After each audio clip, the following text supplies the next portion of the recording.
Eu quero saudar a você, professor, professora da Escola Bíblica Dominical, classe dos adultos, com a paz do Senhor Jesus. Este vídeo aqui é da nossa lição comentada, da lição de número 5, a alma, a natureza imaterial do ser humano, nessa série de lições, corpo, alma e espírito, quando estamos tendo esta oportunidade de entrar em cada uma dessas áreas e aprender sobre elas à luz da Bíblia Sagrada. Na lição de número 5, nesta aula comentada, eu quero estar compartilhando com você algumas ideias de interação na sua sala de aula. Nós não vamos estar nesta aula lendo o material, porque entendemos que você já o fez e vai fazê-lo na sala de aula. No entanto, eu vou estar chamando atenção em cada um destes subtópicos naquilo que eu acredito ser o ponto central. Claro que isso é muito livre e com certeza você usa dessa liberdade na direção do Espírito Santo de Deus para, entendendo que há algo que seja tocado para explicar sobre alguma outra coisa,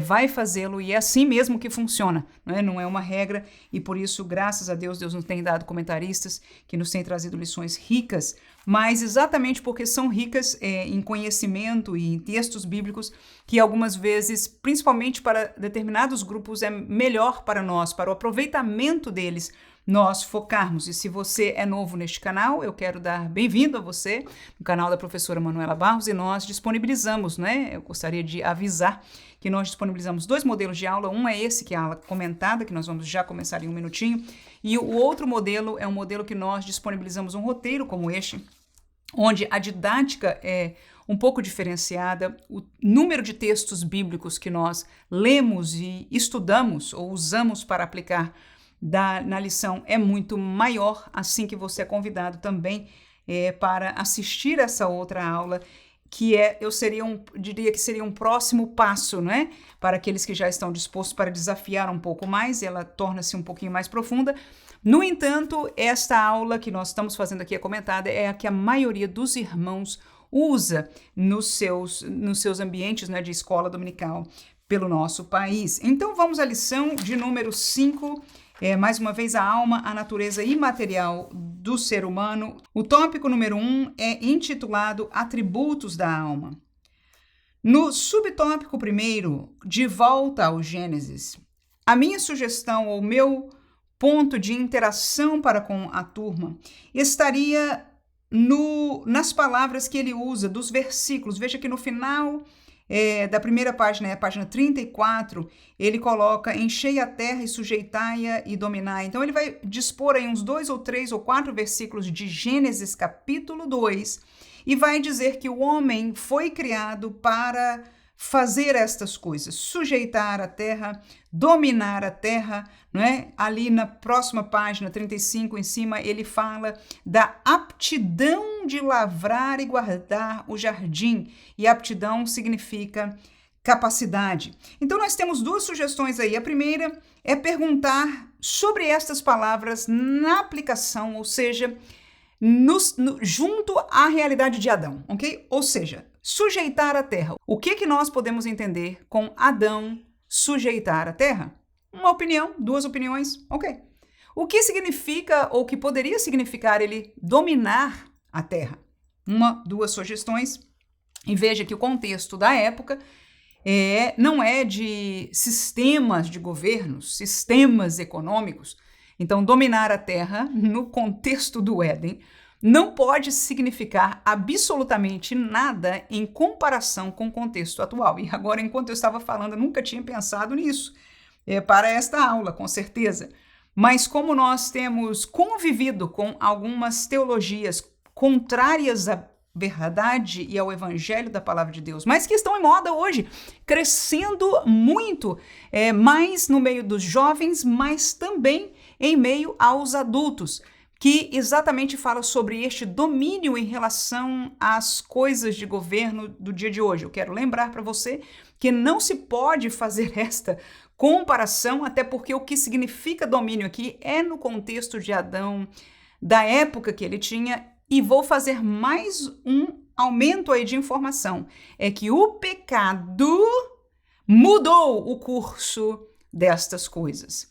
E a realidade de volta para a terra não vai acontecer, até porque Pedro é usado por Deus, não é, na palavra de Deus, para dizer que esta terra, na verdade, ela vai, num futuro, ser destruída, não é? Nós viveremos num novo céu, numa nova terra, numa região celestial e espiritual. São mistérios de Deus que nós não temos o entendimento pleno, mas com isso eu quero dizer, eu fui longe aí, mas eu gostaria que você que é professor, que talvez tenha contato com alguma coisa disso, ou se por acaso alguém falar de domínio aí e colocar sobre as coisas de hoje, tenta somente buscar eles, trazê-los de volta ao contexto da época. O que Adão tinha diante dele? Ele tinha as árvores, não é? Que ele foi mandado ali, até o próximo texto fala aqui de lavrar e guardar o jardim. E essa é outra pergunta. A capacitação de lavrar e guardar o jardim, em que isso usa a inteligência do homem? Que neste momento aqui nós estamos estudando sobre, ele usa duas palavras aí, não é? A autoconsciência, ou seja, ter consciência sobre essas coisas, e a autodeterminação, ou seja, a vontade de Adão dar nome, por exemplo, aos animais, foi livre para ele. Ele ficou à vontade de escolher, não é, o nome que ele dava, porque Deus o deu liberdade para fazer isso, também usando o seu intelecto. Então, cada um destes pontos aí você pode ler estes versículos de Gênesis aí e perguntar o que significava e como eles usavam o intelecto. Agora, mais interessante do que isto seria somente mencionar isto aqui na revista, mas perguntar onde é que você, irmão, irmã, né, usa a sua inteligência, ou a outra palavra colocada aqui, a sua consciência.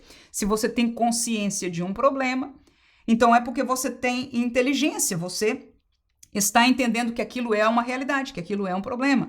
E aí pode pegar um exemplo de cada um, talvez de 3, 4, 5 irmãos, não é? Uma coisa dinâmica, até um pouco divertida de ouvir. Aonde, irmã, você tem usado a sua inteligência, não é? Então, é bem interessante nós pararmos para pensar nisso. Como seres humanos, a nossa inteligência com certeza não vem do corpo físico, mas exatamente desta área da alma. A pessoa vai pensar, não é? E dentro da sua cabeça já está ali usando a sua inteligência, não é?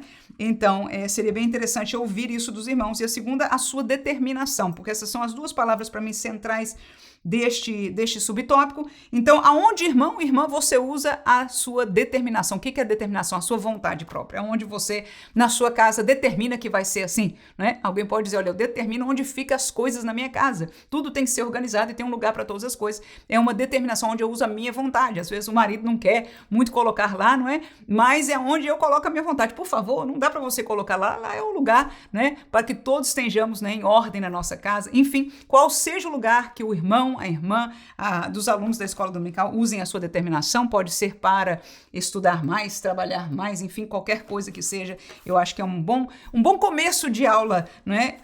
Para interagir com os irmãos. Este é o primeiro subtópico, então nós vamos estar falando de como usar, ou onde nós usamos, vamos colocar aí a inteligência, né?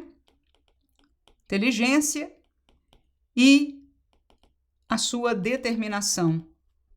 Determinação. Então, exemplos pessoais de cada um,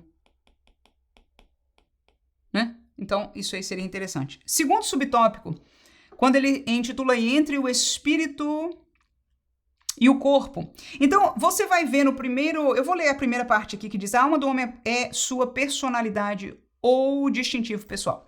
Seus três principais atributos são emoção ou sentimento, razão ou intelecto, volição ou vontade. Eu vou parar aí porque a minha segunda interação com este tópico vai estar baseada nisso aqui. Destes três atributos, dois deles a gente acabou de falar no primeiro tópico. Foi o intelecto e que foi o quê? A volição ou a vontade, que está na autodeterminação. É uma mesma coisa, bem semelhante, né? Então, a única coisa que a gente não falou no primeiro tópico como exemplos seria da nossa emoção. Então, nós estamos aprendendo a exemplificar com os alunos a interação da alma. Tudo que a alma faz, ela é a força consciente de inteligência nossa, e nós acabamos de ser lembrados aonde cada um de nós usa a nossa inteligência no dia a dia, nossa consciência em relação às coisas que estão ao nosso redor.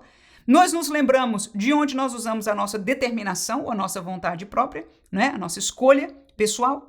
E a terceira coisa que falta aí, que está nesse tópico agora, é a nossa emoção ou nosso sentimento. E a pergunta seria mais ou menos no mesmo caminho que nós estamos aqui. Aonde nós demonstramos, ou como nós demonstramos os nossos sentimentos.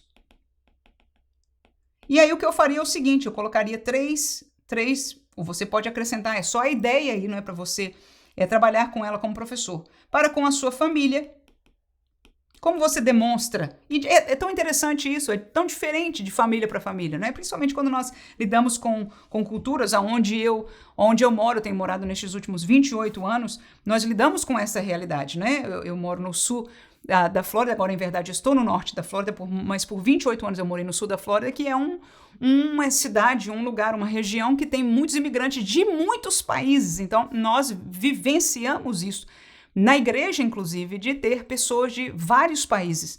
Então, nós vemos as diferenças de como demonstrar, como se demonstra, mesmo entre a família, o amor ou o sentimento, e é muito interessante ver que é diferente, mas mesmo dentro de uma mesma cultura, essa é uma realidade. Nós vamos vivenciar, e você vai ver isso na sala de aula, que é diferente ou pode ser de família para família. Não só família, mas podemos também falar, exemplo, de amigos, ou irmãos em Cristo, né? Ou irmãos, né? Como nós demonstramos sentimentos para os nossos amigos? Como nós demonstramos os nossos sentimentos em relação aos nossos irmãos? E em relação a Deus, que seria uma pergunta bem interessante aí, é por isso que eu botei por último e propositadamente aí. Como é que nós demonstramos o nosso sentimento para com Deus? Amém? Então, ter 2, 3 participações da turma seria muito bom aí. E aí é interessante você também, né, professor? Já parou para pensar como é que nós demonstramos o nosso sentimento para com Deus? Terceiro subtópico é a alma abatida. Quando eu leio este subtópico e penso na realidade nossa como seres humanos, eu encontro que a alma, ela pode estar abatida por duas situações ou 2 situações que seriam grupos de situações. Eu digo isso baseado no que o comentarista deixou para nós. A primeira delas seria uma alma que está, por qualquer razão, afastada de Deus. Quando eu digo afastada de Deus, neste caso aqui, eu não estou falando de desviado. Eu estou falando de alguém, como o próprio texto que ele menciona aqui, vários textos de Salmos, que o salmista não está desviado, mas ele está como que com saudade de Deus, precisando ou sedento mais da presença de Deus, não saciado o suficiente da presença de Deus. Então, este primeiro grupo seria em relação a uma experiência com Deus, e a alma estaria sofrendo ou abatida por causa disso. Mas há um segundo cenário, que é um abatimento por causa dos problemas da vida. Nós somos crentes, e nós sabemos que isso é uma realidade. Os problemas da vida, apesar de estarem acontecendo na nossa realidade física, né? É alguém que nós conhecemos, é uma realidade no trabalho, alguma dificuldade física, inclusive de saúde, que nós possamos estar passando, ou alguém que é muito próximo a nós. E estes problemas da vida, principalmente quando toma muito tempo para que se solucione, vão estar abatendo a nossa alma, vão causar momentos como estes que o salmista algumas vezes fala, Davi falando dele aqui, não é?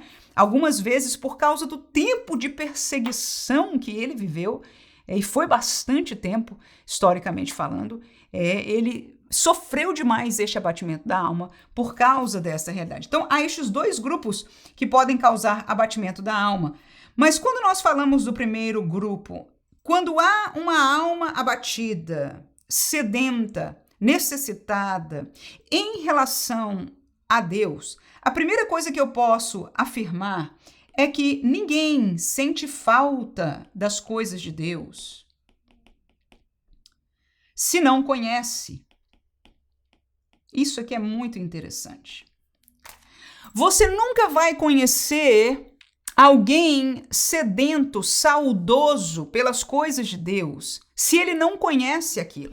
Ele pode ter um vazio que é, inclusive, natural de quem nem tem relacionamento com Deus. A vida dele, a vida dela nunca vai ser completa, porque é uma expressão, né, com certeza, não é uma expressão bíblica, mas uma expressão coloquial que não deixa de ser verdadeira. Há um vazio no coração do homem que só pode ser preenchido com a pessoa de Deus, com a presença de Deus na nossa vida. Então, isso existe, mas é um vazio. Mas saudade, problema de relacionamento com Deus, saudade de sentir mais a graça, ou de voltar a sentir a graça de Deus. Veja que todas as palavras que eu estou falando, voltar, saudade, são palavras que só podem existir se você já conhece. Você só tem saudade de alguém se você conhece e conviveu com alguém. Não é assim? Então, você só pode sentir frio se você um dia soube o que é ser quente. Então, a primeira coisa em relação a Deus, e é uma realidade para nós, é que nós podemos, por questão das realidades da nossa vida, por displicência, tomamos outras prioridades por qualquer razão, e nós começamos a esfriar na fé, esfriar no nosso relacionamento com Deus, e hoje algum de nós pode estar abatido porque perdeu, não é, aquele fogo, como alguns falam, e é uma palavra bíblica agora, o primeiro amor, não é? Então, essa é uma realidade que pode acontecer. Agora, as pessoas que não conhecem não podem ter saudade, não podem ter sede de Deus na dimensão que um crente tem. E é por isso que é interessante esses movimentos mais modernos que põem uma figura de espiritualidade, de sede de Deus, e se aplica a um grupo de pessoas que nunca tiveram uma experiência com Deus, que nunca tiveram uma vida, não é, ativa, crescente, mais profunda, que só se encontra na palavra de Deus, ouvindo a palavra de Deus, lendo a palavra de Deus, tendo comunhão com Deus pela oração. Uma vida em comunhão com Deus. Relacionamento com Deus não se consegue instantaneamente, assim como não se consegue com ninguém. Perdão é instantâneo. Salvação, no sentido de ser relocado das trevas para a luz, quando você confessa e deixa, se arrepende, confessa Jesus, é instantâneo. Mas relacionamento com Deus, aprender, conhecer a Deus, conhecer a voz de Deus, aprender a ouvir a Deus e dar ouvidos, é um processo, como é com qualquer ser humano. Então nós podemos somente sentir falta, não podemos em verdade sentir falta, não, vou até botar um nãozinho que não se sente falta daquilo que não se conhece. Agora, se nós já conhecemos, então nós podemos ter algo que se chama saudade. E alguém que está me ouvindo hoje pode estar vivendo isso por qualquer razão. Pode ser até que a realidade espiritual ao seu redor mudou. Você não mudou, mas a igreja mudou. E você tem saudade dos dias antigos. Eu ouço isso como temas de músicas, eu ouço alguns crentes falarem essas palavras.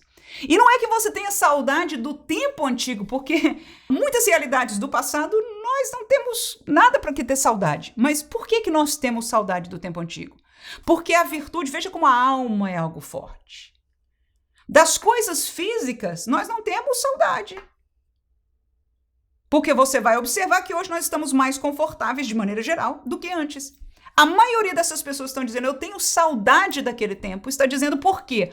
Porque espiritualmente, em termos de relacionamento com Deus, de experiência com o Deus da palavra, era um nível, era uma realidade completamente diferente de hoje. Então pode ser que eu ou você estejamos neste ambiente, nesta situação, que nós sintamos falta da presença de Deus. E porque passaram-se os anos e foi se esfriando na igreja e a realidade da vida conosco, pode ser que isto passou para a nossa vida como um todo e nós já não tenhamos nem força, nem nunca mais acessado a graça, a presença, a vida espiritual que um dia nós já tivemos. A segunda coisa que o comentarista menciona aqui é a palavra, a gente falou de saudade, né? Saudade da presença de Deus, e a palavra restauração. Ele falou de ser renovado aqui. Eu vou usar a palavra restaurado, né? Restauração do relacionamento. Vou falar também de comunhão, ok? Então, todas essas palavras estão ligadas ao afastamento de Deus. Volto a dizer, eu não estou falando de desviados, eu estou dizendo que nós, quando esfriamos na fé e no relacionamento com Deus, a alma se abate, porque nós já um dia experimentamos. E a nossa alma já foi feliz. Quantos salmos diz, olha, minha alma se alegra na tua presença. E quem de nós que já conhece a alegria do Espírito, ele até menciona aqui o texto de 51 de Salmos, que Davi, Senhor, torna a dar-me a alegria. Porque o relacionamento, olha aqui, o relacionamento dele com Deus, por causa do seu pecado, tinha se esfriado. Porque acontece assim mesmo, tem outra coisa. Um pecado na nossa vida que nós não nos arrependemos, não voltamos para trás, não acertamos as nossas contas com Deus, não nos arrependemos, vai afetar o nosso relacionamento com Deus, vai afetar. Então, para ser restaurado, nós precisamos nos arrepender, precisamos encontrar o perdão de Deus e precisamos escalar de volta, pedir a Deus, clamar a Deus esta restauração. Foi o que Davi fez. Ele se arrependeu imediatamente depois que Natan falou com ele.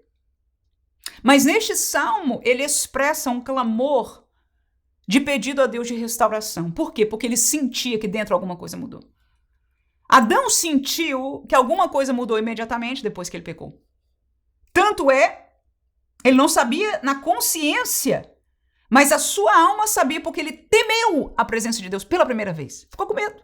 Ele teve vergonha, ele se escondeu por temor de Deus naquele momento. Então, eram sentimentos que ele desconhecia, mas agora, ou seja, por que ele temeu? O seu relacionamento não era mais livre, aberto, havia algo que estava manchando, que estava separando de Deus. Então, para restauração, nós precisamos confessar, nós precisamos clamar de volta, buscar de volta a palavra que eu coloquei aqui adicional, é junto com saudade, a comunhão com Deus. Não existe nada melhor do que ter comunhão com Deus. Mas vamos falar em palavras bem simples. Ter comunhão com Deus não é menos trabalhoso. Não é porque ele é espiritual que é menos trabalhoso do que ter comunhão com outro ser humano. Quando você quer ter comunhão com alguém, você vai estar com este alguém. Ninguém tem comunhão sem se ver, sem se falar, sem se comunicar. Não existe isso. E mesmo que texto ou vídeo seja bom, nada substitui o contato pessoal. Mas pelo menos o texto, o vídeo e a comunicação deve haver. Para haver comunhão verdadeira, nós precisamos conhecer a pessoa. Quanto mais nós conhecemos a pessoa, mais nós podemos ter comunhão com essa pessoa. E não se conhece a Deus. Vou repetir. Não se conhece a Deus de outra maneira a não ser através desta palavra. Você pode ter experiências com Deus sem ser na hora que você está lendo a Bíblia, sem dúvida alguma. Mas até para saber se essa experiência, se você ter certeza, você pode até imaginar, não, eu senti muito bem, é de Deus. Mas conscientemente, para você ter certeza, você só pode ter certeza se a Bíblia te assegurar, a palavra de Deus te assegurar. Porque Deus quis dar-nos esta revelação e esta é a única revelação expressa de Deus para o ser humano. Por isso ela é tão preciosa. Vamos passar para frente, senão a gente não termina hoje, né? E os problemas da vida também podem nos afetar e trazer uma alma abatida. No entanto, eu quero te lembrar o versículo que o comentarista colocou aí de Salmo 42:5, está lá no começo do subtópico. O texto diz, por que estás abatido, a minha alma, e por que te perturbas dentro de mim? Aí ele agora, depois da pergunta, ele traz uma resposta, uma solução. Ele apresenta para a alma dele a solução do seu problema.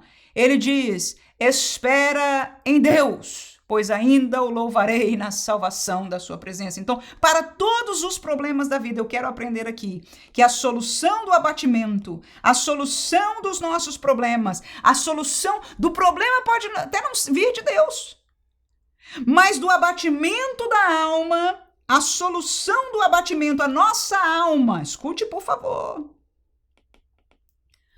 porque pode ser que o problema seja resolvido, venha o trabalho, todo muito tempo desempregado, de repente conseguiu o trabalho. E a alma ainda não vai sair desse estado. Você vai encontrar solução, mas não vai sair do abatimento. Mas mesmo no problema, a sua alma pode encontrar solução, fortaleza, vitória, mas isto só vem de Deus. O mundo hoje, o mundo evangélico, propõe para nós uma série de soluções. canta, irmão, te alegra cantando. É uma bênção, estou dizendo que é errado, não. É uma bênção cantar, mas cantar não é solução. Adora, você é adorador, está sofrendo e adora. É bíblico, está certo, mas não é a solução total para o abatimento. Mas se no cantar você está se relacionando com Deus, confiando em Deus e adorando, já é um excelente passo. Mas mais do que cantar, ou seja, mais distante do que isso, muitos colocam na autoafirmação. Afirma que isso é, afirma que não sei o quê, procura pessoas diferentes e uma série de soluções quando há solução para o abatimento da alma bíblico. A solução bíblica é e está em Deus. Então como é que a gente alcança a Deus? Orando, irmão, pede, clamando. Tá abatida a alma minha? Diz para ela, espera em Deus. Aí você ajuda, pondo-se de joelho ou fechando seus olhos em qualquer lugar e dizendo, Senhor, levanta a minha alma deste pó que ela está. Alegra, Senhor, a minha vida, até porque cantar com a alma abatida é quase impossível. Mas quando você clama, quando você chora, quando você busca ao Senhor e diz, Senhor, eu preciso de Ti, eu confio que Tu és a fortaleza da minha vida, restaura, e você lê um texto bíblico, você lê um salmo da palavra de Deus, você medita na palavra de Deus e você canta, aleluia, louvores ao Senhor, você vai ver o milagre de Deus operando sobre uma alma abatida. Segundo o tópico do nosso estudo, a natureza da alma, imaterialidade e imortalidade. Primeiro subtópico, distinção de substâncias. Então, o que é isso? O corpo é separado, ou seja, da alma e do espírito. Essas duas coisas não são da mesma substância. Existe um lado material e um lado imaterial. E para entender isso aqui bem simples, para nós explicarmos ao nosso aluno, sei que você entende sobre isso com certeza, eu deixo 2 exemplos aqui. 2 exemplos. Primeiro, quando o corpo envelhece. Se você dá aula para um grupo, né, como é que chama, no terceira idade, né? Eles vão até rir. Quem fica velho, irmãos? A alma dele fica velho. O corpo envelhece, vamos colocar aqui, o corpo envelhece, se abate. A pergunta para você é, e a alma? Existe negócio de alma velha, irmão? De jeito nenhum. A pessoa pode ter a mesma alegria, o cérebro, depois de alguns anos, né, demais aí, pode até, os neurônios, é o físico que se abate, que se abala. Mas tanto o raciocínio, volto a dizer, se não for por razões físicas, mais o sentimento, mais a consciência, mais o sonho, o sonhar, o alegrar-se, tudo que é pertencente, e o lado espiritual, que estamos falando do imaterial, ainda que o estudo aqui é alma, mas tanto a alma como o espírito, não envelhece. A alma e o espírito são imortais. Eles não envelhecem, né? Então, claro que há uma tensão ou uma prisão aí, principalmente em relação à alma, porque por causa do corpo, que este sim, quando é bebê, não está maduro, e quando é velho pode estar já, não é, comprometido por alguma enfermidade, algum problema. Mas a alma do homem envelhece? Não envelhece. A distinção, não fica velho, um fica velho, o corpo fica velho, a alma não fica velha. Olha o segundo exemplo aí. Uma pessoa que por causa de um acidente, e por causa desse acidente, houve uma inabilidade agora do corpo. O corpo tornou-se impossibilidade, vamos dizer, de mover-se. A pessoa tornou-se paralítico. Paralítico, está numa cama. A alma dessa pessoa mudou alguma coisa, irmão? Se acidentou também, ficou ruim. Pode abater por causa da tristeza de ter acontecido aquilo. Mas nada, enquanto o corpo, você pode ter um total do corpo. Problema, se queimou, se acidentou, se paralisou. A alma não acontece nada. Então, com isso nós estamos provando, dando exemplos simples do nosso dia a dia, somente para provar o ponto de ensino deste tópico aqui. Qual é? É que são coisas separadas. Ambas existem, e elas são distintas entre si. Existe algo imaterial em nós que não está conectado, né, com aquilo que é humano, físico, da matéria. Então, por exemplo, as pessoas, como ele diz aqui, os materialistas, vão sempre achar que só existe a matéria e tudo que a gente sente, pensa, o que acontece é relacionado com o corpo. coisas, como eu disse, cognitivas, né, que eles chamam, que você com a idade pode começar a perder. Mas há uma distinção. A realidade da nossa alma e do nosso espírito é separado. E o caso do acidente é um segundo exemplo também muito próprio aí. Vamos ao segundo subtópico. Bem interessante, o materialismo e a teologia. Nós fizemos um tópico inteiro sobre isso, bem interessante neste outro estudo aqui, convido você a assistir. Mas neste subtópico eu quero só marcar para você duas colocações dele aqui. É um assunto muito delicado porque dentro da Igreja de Jesus Cristo, e eu digo nossa congregação local, aqueles que me escutam aqui neste canal, a nossa denominação, né? Entre nós, há pessoas de um lado ou de outro no sentido da política, no sentido de algumas até entendimentos teológicos. Mas eu quis passar por cima disso e trazer este tópico de estudo aqui. E no nosso estudo aqui eu também vou passar por cima disso, porque a palavra de Deus, ela é mais sábia, ela vai além e ela rege sobre as nossas diferenças. Desde que nós nos submetamos à palavra de Deus, ao querer de Deus, nós vamos estar bem com Deus. E é o que nos interessa, não é? Então, neste texto aqui, ele menciona que há grupos que tiram Deus do cenário. E posso dizer que pode ser A, pode ser B, pode ser C. O que eu quero mostrar para você, e que se você entender de fazê-lo, você vai mostrar para o seu aluno, são filtros bíblicos de entendimento para que ele ou ela possa julgar o mundo fora, para além das propagandas, porque a verdade é que ambos os lados fazem as suas propagandas, dizem nós somos o melhor. E quando eu digo ambos, na verdade é simplificar que são somente dois lados, na verdade existem mais. Mas todos eles vão dizer, nós é o que somos certos, nós estamos olhando para o que é verdadeiramente justo, o que é verdadeiramente correto. E até eu chamo isso de propaganda, né? Fazer propaganda para aquilo que eles acreditam, exatamente por isso acreditam. Mas quando você olhar que a pessoa, o grupo, o discurso tira Deus do cenário,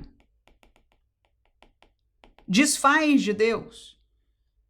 E hoje acontece um fenômeno bem interessante, que alguns que seguem políticas que o seu criador, os seus escritores negam a Deus, às vezes publicamente essas pessoas falam de Deus, mencionam o nome de Deus. No entanto, se na prática do seu dia a dia, se nas ações, nas palavras, tirar Deus ou negar a Deus, é o primeiro sinal que nós sabemos que não está bem para nós como crentes, ok? Primeira coisa.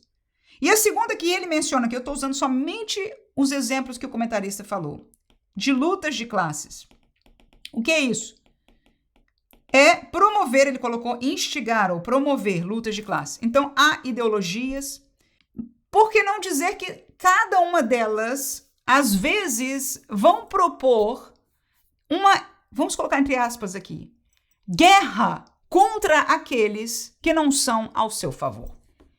Então, não só a luta de classes, que é um palavreado próprio de uma certa política, é um exemplo, mas eu quero colocar junto aqui para ser justo. Todas as facções políticas e ideológicas filosóficas que, em sua prática, instiguem, busquem haver diferenciações, briga, ódio, não aceitação do outro por causa daquilo, vai estar, ambos estes cenários são reversos aos ensinos de Jesus. Eu vou lembrar a você, e eu gostaria que se você decidir falar assim sobre este tópico, e eu volto a dizer, é delicado, eu pensei muito em como fazer esta colocação. Nesta aula eu faço um pouco diferenciada aqui. Mas como ser sábio nesta colocação, e eu espero em Deus que eu esteja alcançando aqui, mas sem perder, sem comprometer a verdade. Sem comprometer a verdade. Mateus capítulo 5, versículo 39 a 45, são as palavras de Jesus, é o Sermão da Montanha. E eu quero ler com você, e eu gostaria que este fosse o texto que você usasse na turma para meditação, para extrair verdades sobre o ensino de Jesus. Quem falou estas palavras, quem ensinou estas coisas, foi Jesus, ok? Então, a gente pode aprender e deve aprender delas. Versículo 39. Diz o texto: eu, porém, vos digo que não resistais ao mal. Mas se qualquer te bater na face direita, oferece-lhe também a outra. O que significa isso? Não resistir ao mal. Como a gente aplicaria isso para o assunto das demais filosofias, religiões, políticas e etc? Se eles estão fazendo mal, por acaso, se eu me sinto, né? Jesus está me dizendo, não resista. E se literalmente, fisicamente, houver algo, não vai brigar e pagar com a mesma moeda. Ele disse, a lei antigamente era assim. Mas agora, eis que eu vos digo que deve ser assim. Eu e você vamos ficar chocados. Honestamente, irmãos, o Sermão da Montanha, que não é só aquelas beatitudes, não. Estes capítulos de Mateus, eu vou ser muito sincero com você. Se houvesse como eu poder tirar da Bíblia, que Jesus não tivesse dito isso, e dizer, olha, vamos fazer o resto da Bíblia sem estes capítulos. E eu volto a dizer, não é só, é o capítulo 6 inteiro. 7. É tão forte, tão difícil ser vivido, que eu gostaria que não estivesse lá, humanamente. Mas como é palavra de Deus, eu aceito, amo e aprendo dela. Tenho que subjugar o meu corpo, subjugar o meu entendimento para ficar debaixo da autoridade daquilo que Jesus tem colocado diante de nós. Versículo 40. E ao que quiser pleitear ou brigar com você e tirar o teu vestido, dá para ele também a capa. E se alguém te obrigar a caminhar 1 milha, vai com ele 2. Claro, são exemplos práticos, mas que têm não aplicados necessariamente com a realidade nossa, às vezes sim. Mas que nós temos um aprendizado por trás. Qual é? Não se irrite. Não morra por isso. Deixa para lá coisa pequena. Você está na verdade. Amém? Se esta é a sua posição e você está na verdade em Deus, daqui a pouco a gente vai chegar à conclusão se sim ou não. Versículo 42. Dá a quem te pedir e não te desvie daquele que quiser que lhe emprestes. Pessoal, não é o governo dá. Eu dê. Se eu tenho e eu quero dar, isso é o evangelho de Jesus Cristo. Dê. Ouvistes o que foi dito? Esse aqui é o mais forte, é onde eu quero terminar. É o 43, 44 e 45. Amarás o teu próximo e aborrecerás o teu inimigo. Isso é natureza. Ele diz, foi dito porque na lei funcionava assim, tempo de Moisés. Jesus agora diz, versículo 44, eu, porém, vos digo, amai a vossos inimigos. Veja, estes são os ensinos de Jesus. Então, se há uma facção, se há pessoas que estão nos ensinando, estão nos instigando a não amar, pelo contrário, odiar, está diferente do ensino de Jesus. Bendizei o que vos maldizem, é falar bem de quem fala mal de você. Fazei bem aos que vos odeiam. Quem sabe aqui como é que a gente sente, né? Que há pessoas que nos odeiam. É bem interessante, né? A gente sente, não precisa nem falar. Não precisa ninguém falar, eu te odeio, não. A gente sente. Aí Jesus diz, faça bem para ele, faça bem para ela. E orai pelo que vos maltratam e perseguem, para que sejais filhos do vosso Pai que está nos céus, porque faz com que o seu sol se levante sobre maus e bons e chuva desça sobre justos e injustos. Ou seja, Deus é assim. Ele dá o bem para todo mundo, mesmo para o oprimido, mesmo para o possesso, mesmo para aquele que diz não a Deus. Ele faz o bem. Claro que a sua justiça vai chegar o tempo dela. Claro que a verdade vai ser conhecida. E Deus põe estes parâmetros e nós, como crentes, devemos descansar neles. Mas se a política deste grupo, deste partido, desta filosofia, desta religião, faz ou instiga que nós odiemos, que nós maltratemos, que nós, que mais aqui, ignoremos, nem cheguemos perto, pelo contrário, Então, nós estamos contrários aos ensinos de Jesus. Então, onde que nós devemos ficar como crentes? Onde nós devemos ficar como crentes? Junto com aquilo que seja menos pior. Os mais violentos, né? Os mais odientos, os que estejam mais longe de Deus. Está mais longe, está perto da gente. Agora, qual é a realidade para nós como crentes? Nenhum deles. É uma das coisas que eu vou estar falando aqui. E o porquê, né? Ali a gente vai fazer um estudo um pouquinho mais acertado sobre isso. Nenhum deles.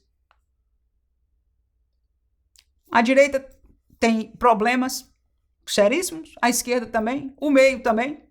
Por quê? Porque estamos no mundo. Porque a realidade do ser humano é de pecado. Só consegue viver isso aqui a nível individual, em obediência e submissão à palavra de Deus. E quando 1, 2, 3, 10, uma congregação em sua maioria obedece, então nós vamos ver a igreja vivendo essa realidade. Como nós estudamos no tópico anterior sobre a alma, a nossa dependência da alma e também das coisas humanas está em Deus. Claro que nós votamos, claro que nós somos cidadãos, claro que nós estudamos, claro que nós temos preferência humana, filosófica, racional. Mas a nossa escolha e o lugar onde está a nossa segurança não pode estar em nenhum deles. Nós estamos firmados, vamos lembrar da palavra de Jesus de novo? Sobre a rocha. Se uma casa estiver construída sobre a rocha, pode vir vento, pode vir chuva, pode vir tempestade. E a casa caiu ou não caiu, irmão? Claro que não caiu. Quem é a rocha? Senão o nosso Deus. Aleluia. Então, nós podemos ver, como o pastor colocou aqui, não é, o materialismo, uma mudança teológica, opções teológicas pró-povo, pró-ricos, pró-comércio, agricultores, pró essa teologia, pró aquela filosofia, pró o que seja, irmãos. A nossa esperança não está em nada disso. O que nós fazemos bem, se quisermos fazer alguma coisa, é aprender a palavra de Deus. Amém?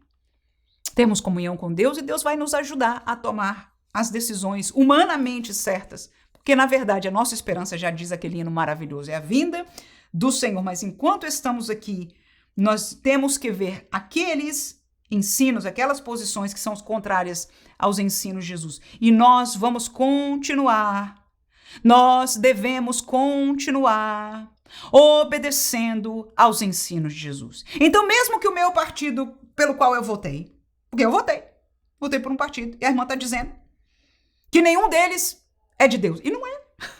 É política. Mesmo que eu tenha uma fonte filosófica que eu gosto mais, eu acho aquilo ali interessante. Hoje é muito na moda o estoicismo, não sei o quê, por exemplo. Né, eu gosto daquilo, me fascina, eu acho muita coisa interessante, né? A nossa vitória de alma, a nossa alegria espiritual, a nossa esperança para o hoje, para o amanhã e para a eternidade não está em nada disso. Deve estar em Deus. Então nos esforcemos como igreja em nome de Jesus a focar de volta no que é importante, porque Jesus o fez e nos mandou fazer assim. Volto a dizer, há grupos evangélicos que estão instigando ao povo da igreja a sair desta visão central espiritual e a lutar, a guerrear, a viver esta luta de classe também, né?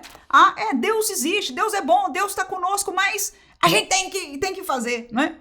Tirando, ou seja, fala de Deus, mas está tirando Deus do cenário. Escute, por favor, eu falei de tirar Deus do cenário. E agora, vamos escutar uma verdade aqui? Se nós usarmos o nome Deus, mas se a nossa luta não for na oração, nós estamos tirando Deus do cenário.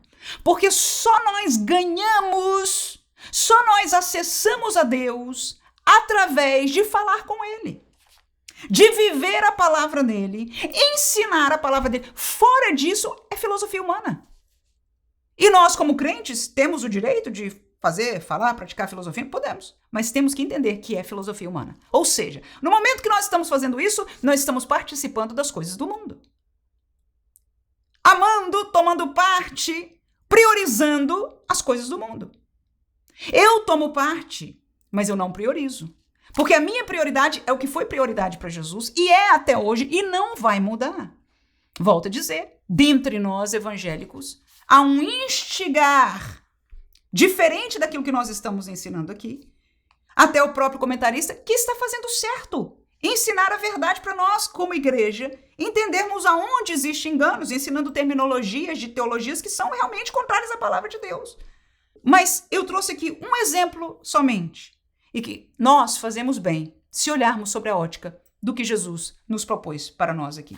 A última frase deste tópico, desse subtópico 3, é o seguinte: conflitam essas filosofias, essas teologias, com a sã doutrina, que é essencial para a salvação da alma. E eu vou terminar com isso aqui também. Salvação da alma. Salvação da alma.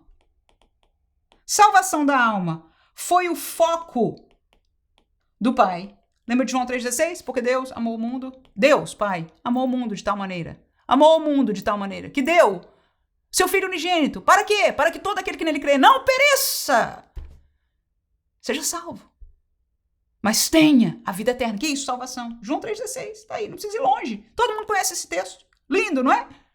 Mas o foco do Pai é esse. O foco do Pai é esse.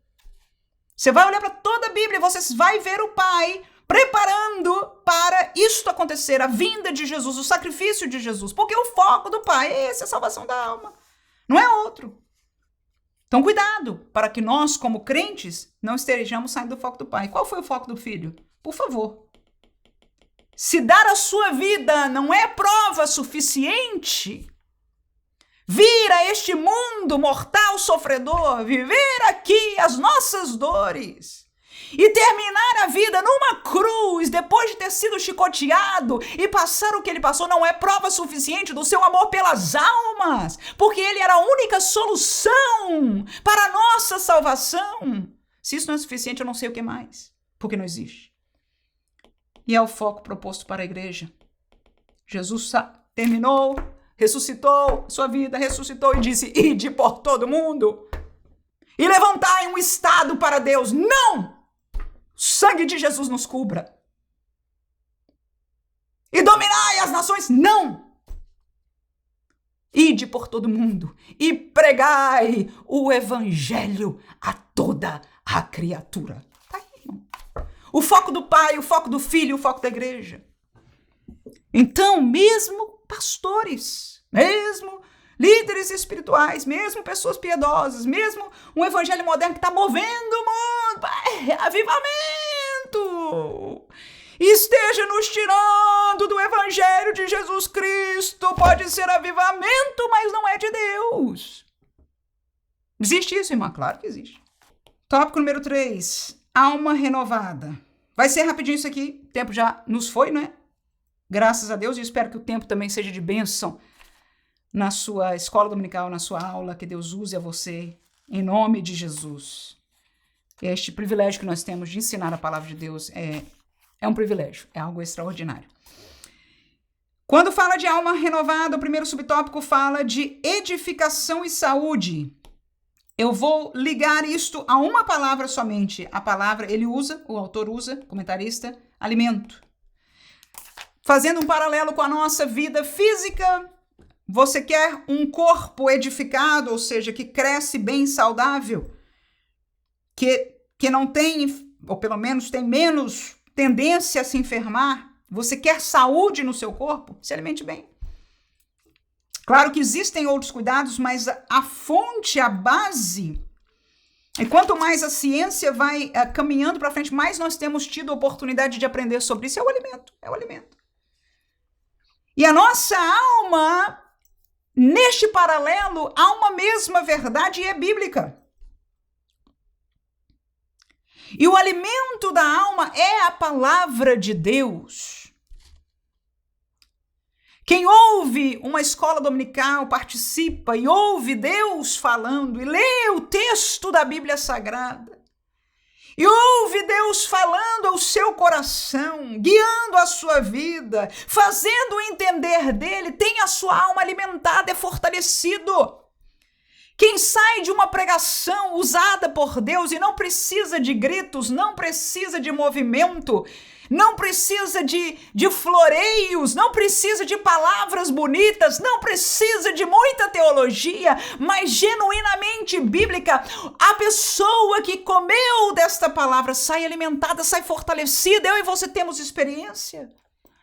Tem culto, tem pregação que não é da mente, porque às vezes há uma tendência hoje, principalmente, de fazer esta mesma manipulação pela mente. Eu estou falando de culto pentecostal genuíno da palavra.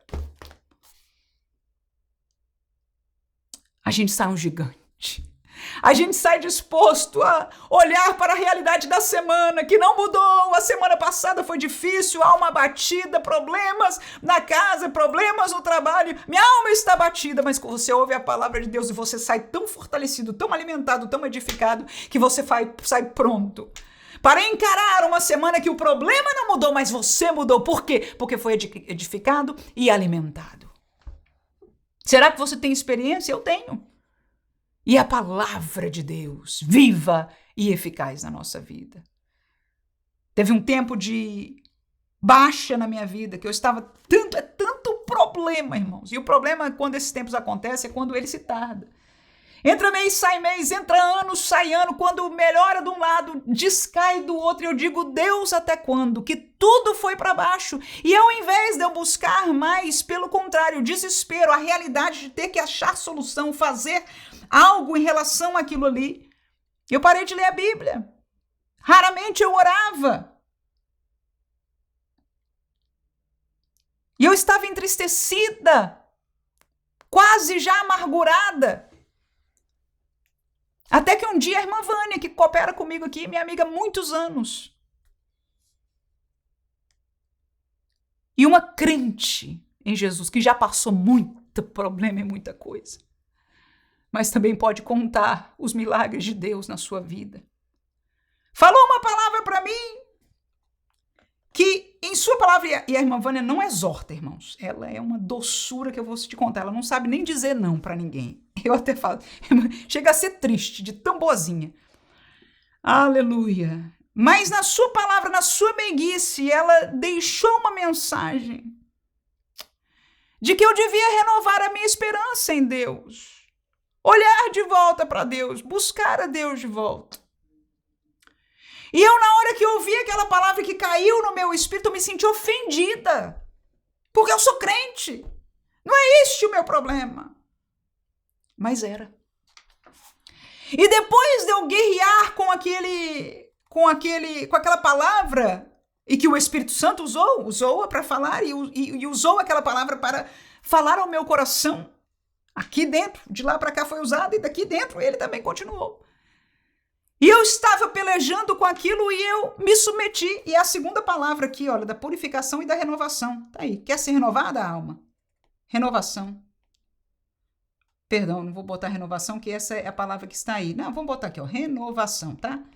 A chave é submissão. Aí, bandeira branca. Tá bom. E comecei a me esforçar de volta. A orar, a louvar, a me alegrar. E eu quero testemunhar para você que foi exatamente assim que aconteceu. Eu comecei a ter alegria de novo, devagarzinho aquilo brotou, alegria espiritual, e eu já estava cantando hinos, e eu já comecei a ver as coisas diferentes, quando na verdade nada tinha mudado, os problemas estavam no mesmo lugar. Mas algo aqui dentro mudou. E aí depois eu assisti Deus devagarzinho movendo uma coisa, abrindo porta de outra, me dirigindo a fazer desafios que foi pela fé, porque humanamente a gente não podia. Irmão, se eu pudesse te contar a dimensão do que Deus fez, é algo que só Deus pode fazer. Deus me tirou do problema completamente. Completamente. Hoje aquilo ficou para a história, ficou para testemunho. Eu pensei que não tinha fim, atolada. Mas quando nós nos alimentamos e deixamos esta palavra entrar, e que é de Deus e que leva o homem, presta atenção, não é a lutar, é a clamar, é a orar, é a buscar, é a voltar ao alimento. O alimento é que traz edificação e saúde. E é a submissão a esta palavra que vai trazer purificação e renovação. Então eu quero deixar este presente para nós neste dia. Palavra-chave do primeiro subtópico aí do tópico 3 é alimento. O alimento é a palavra. E número 2 é da purificação e da renovação, chama-se submissão. Espero em Deus que nós tenhamos sido abençoados por essa classe aqui, que enquanto estamos aqui sentimos a presença de Deus, aprendemos, ouvimos Deus falar ao nosso coração, fortalecemos a nossa vida e vamos para a sala de aula sermos usados por Deus. Amém? Alguma coisa vai ser parecida, uma ideia aqui, outra ideia que você leu, ouviu de alguém, não importa. Mas naquela hora, Deus também vai te usar, vai te guiar para atender a necessidade daqueles que estão diante de você. Minha oração será com você. Meu coração está com você a cada semana. Obrigada pelas vossas orações. Verdadeiramente tivemos um tempinho aí com algumas dificuldades, atrasando, mas agradeço a Deus pelo seu carinho, aqueles que nos deixaram algumas mensagens aí, o vosso carinho, a vossa assiduidade aqui conosco e também o vosso coração. E fica o meu coração com você neste domingo, que você possa ser usada por Deus aonde Deus tem te colocado. Amém.